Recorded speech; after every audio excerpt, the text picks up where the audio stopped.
What you see here is actually the kiwi fruit, or in terms other known as the Chinese gooseberry.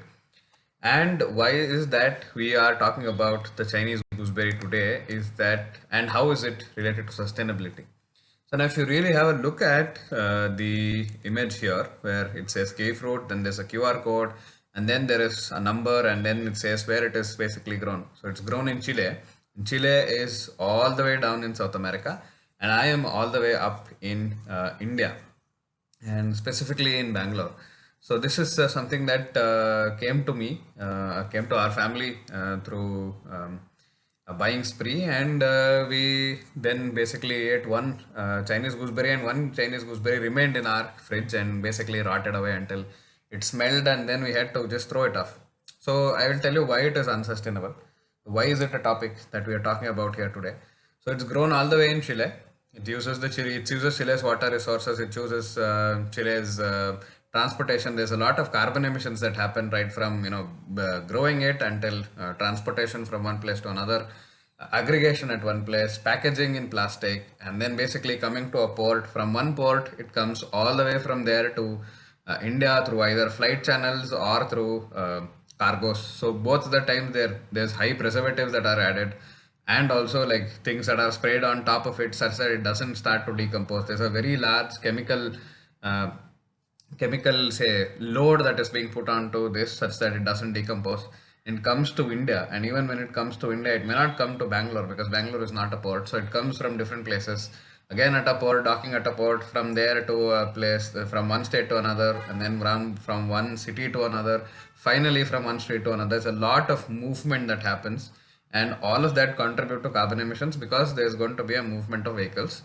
And finally, if it is consumed properly, then I think there is at least the pleasure of eating a kiwi fruit, or else if it basically gets uh, decomposed, then the entire value chain is gone because you've used so much of resources to basically grow it, transport it, and then consume it. So the amount of energy that is basically wasted, and the amount of carbon emissions that have been uh, done in the name of moving this one kiwi fruit or one Chinese gooseberry from one place to another is ridiculously huge. So the idea behind this video is to enable you to make choices that are local for local, buy fruits that are essentially basically they arrive or they are harvested at the same time of the year at all points. So there's no use in basically 24 bar 7 365 days. It is an unsustainable method. So it is always better to buy when in season, and it's a good practice to buy locally because then you're also strengthening the local economy. You're also reducing the amount of carbon emissions that are there, and also try saving a lot more aquatic species because if at all it's moved from cargos, the cargos make a lot of noise when moving big cargo, and these basically are a hindrance to dolphins, they are a hindrance to whales, they are a hindrance to all the aquatic species.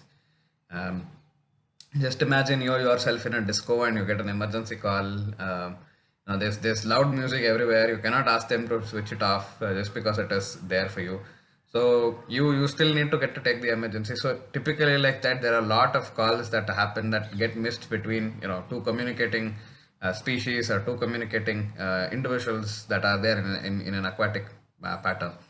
So please take heed. Try and basically reduce the imports or exotic fruits that are there. So go local and buy fruits that are part of your country. And that's it for today's video. And I hope you make these small, interesting, and easy alternatives and simple choices to make a difference. So thank you so much. Until next time. Bye bye.